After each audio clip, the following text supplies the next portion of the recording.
Literally, what is wrong with me? What is wrong with me? I don't know. I don't know.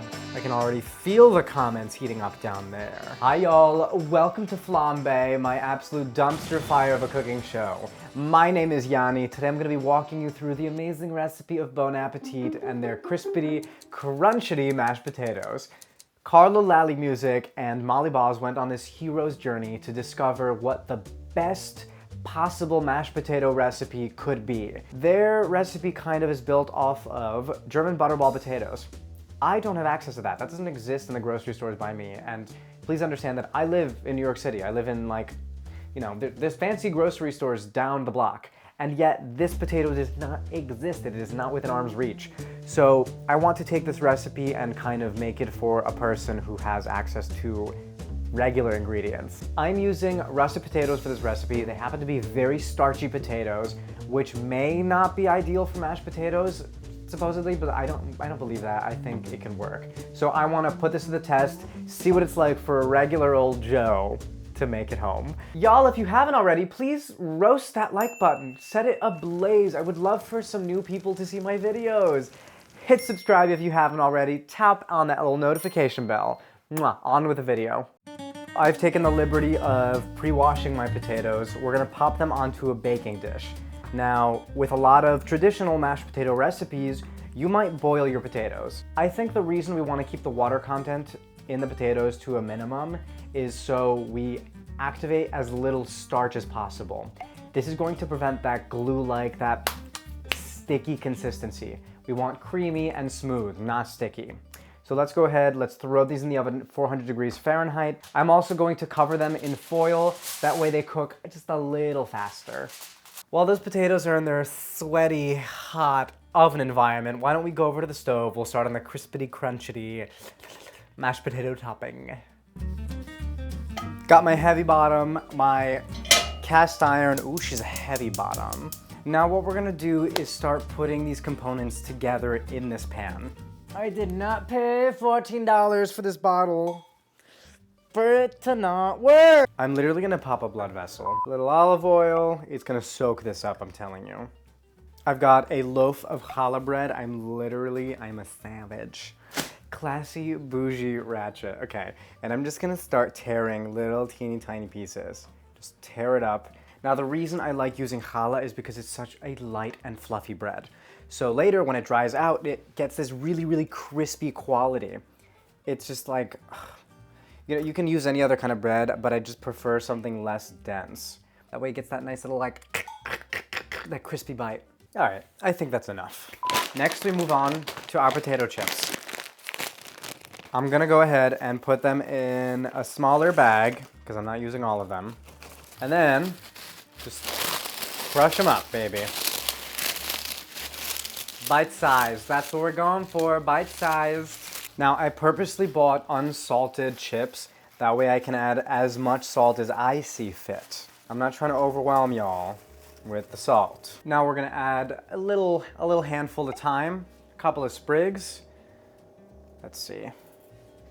Super easy to clean, you just move backwards. If you get a little stem in there, it's not the end of the world. Don't worry about it. Whew, yes. Now I'm gonna do some fresh lemon zest. Oh, scheiße. Oh, gosh. A little bit of paprika. Little black pepper. A lot of black pepper. So the recipe calls for chopped parsley. I forgot to get it, but if I want this to be as dry as possible by the end of this process, so it's crunchy, it's crispy, then I'm gonna go ahead and use dried parsley. And lastly, a big old knob of butter. Just pop that in there. And we shan't forget about the salt. All right, mix it all up. Now I'll keep this on very low heat, that way it continues to dry out without everything burning. All right, let's get these bad boys out of the oven. When I poke them with a fork, it comes out real clean. Clean and easy.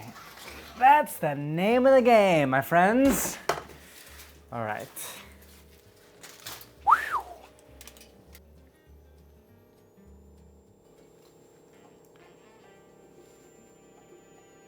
the way there's so much air pressure in them that it's like coming out. Okay, so this next part is kind of tough because you have to handle them while they're hot. Ooh, okay. You know what? I'm gonna try peeling them with a fork. The thing is you have to do this hot because the skin comes off so much more easily, but it's just like annoying to handle. Ow, ow, ow, ow, ow, ow, ow. I forgot this part. Oh my God, these smell divine. I gotta say that. Oh, you know what? I'm just gonna do it over here. That way it can just like crumble out as needed. I'm also using this safety mitt. Safety mitt? Safety mitt? See, it's safety mitt. This is a safety mitt. I feel like there's another name. Oven mitt. I'm also using this oven mitt that's kind of falling apart because I don't really care. Oh, if you're a kid, don't do this. You're gonna hurt yourself. Children, stay away. Let someone else take care of it. Let daddy and daddy do it for you. Also, it's nice because by doing this, all the potatoes are kind of crumbling out. So we don't need to even put it through a potato ricer. If it works and it's free, meaning not buying extra equipment, I am all for it. I've made this recipe a lot. Apparently, you're supposed to make an infusion with garlic and like milk and the butter and peppercorns and then add it to the potatoes or vice versa. I had no idea. I've never made this recipe like that. Half a head of garlic. I'm not even gonna dice or chop the garlic. I'm literally throwing it into a saucepan. How have I done it in the past? I think in the past I had just chopped the garlic, crushed black pepper in here, put the butter straight in here, the milk. It was fine, it was good. I had no issues with it. But I'm curious to see if this changes anything. I'm using heavy cream. I don't know why they suggested milk.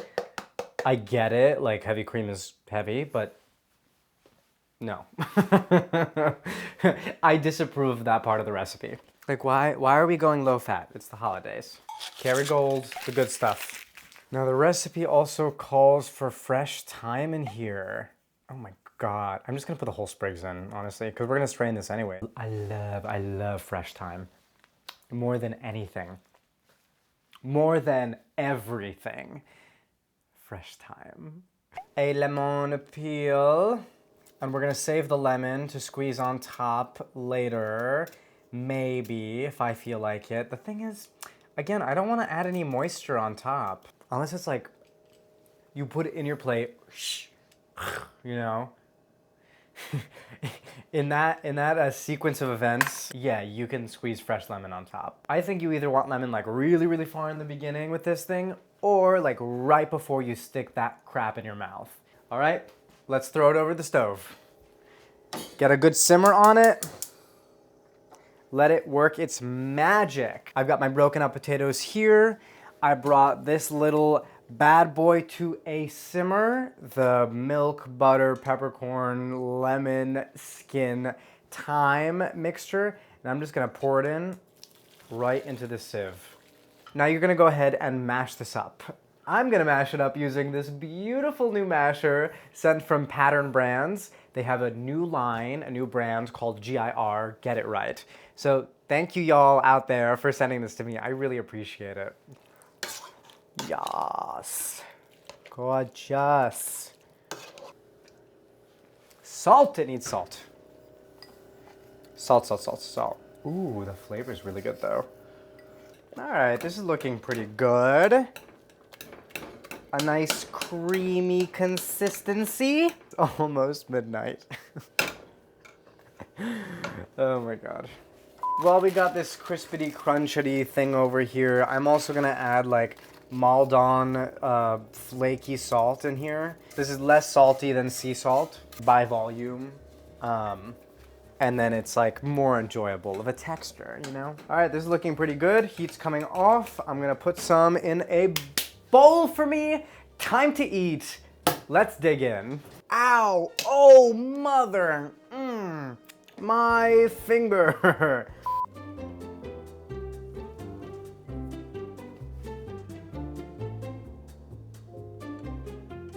Just a little sprinkle of fresh parsley, which I actually just found in my fridge right now. Let's see how it is.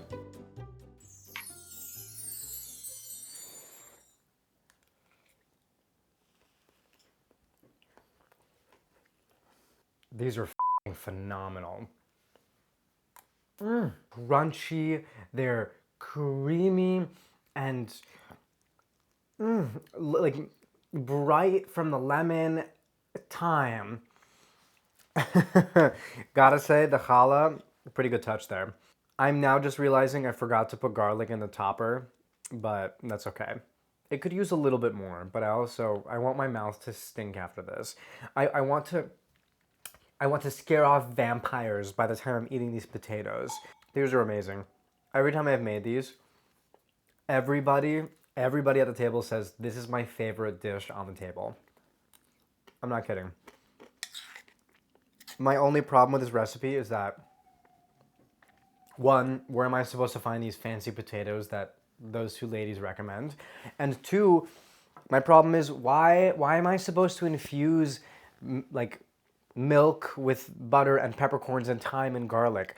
I would rather just chop those up and put them directly into the potatoes. I don't see the problem. The only thing I see that infusion adding is a sense of consistency, because you don't have that crushed black pepper, you don't have little garlic pieces, you don't have little sprigs of thyme inside. It creates a beautiful infusion that you strain later, and then you don't have little flecks of color.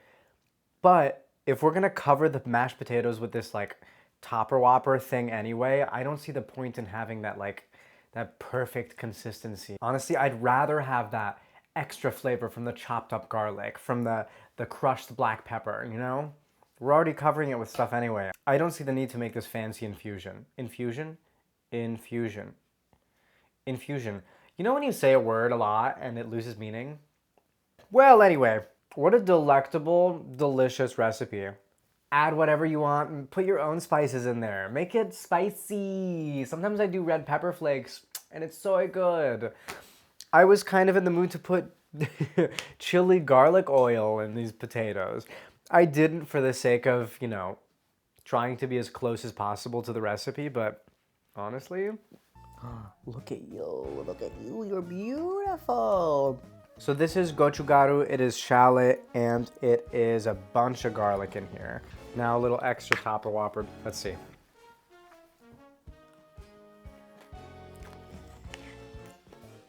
Oh my, that's exquisite. Like that is packed with flavor. I'm supposed to make this and bring this home tomorrow. I'm gonna add chili garlic oil to this. Wow! If you have lao gan ma, that's the same thing. I just ended up making my own just for the hell of it. It was phenomenal. Okay. Love this recipe. Go make it your own. Run like the wind. Make sure to get in that kitchen. Make food for the people you love, okay? I have linked the original recipe down in the description, but make your own. Y'all, I love you. If you have not already, please make sure to roast that like button, set it ablaze, write me a comment, hit subscribe, tap on that notification bell. All of this costs you exactly $0. So please, help a bitch out. As always, my name is Yanni. Thank you for watching Flambaé. Love you guys. Bye.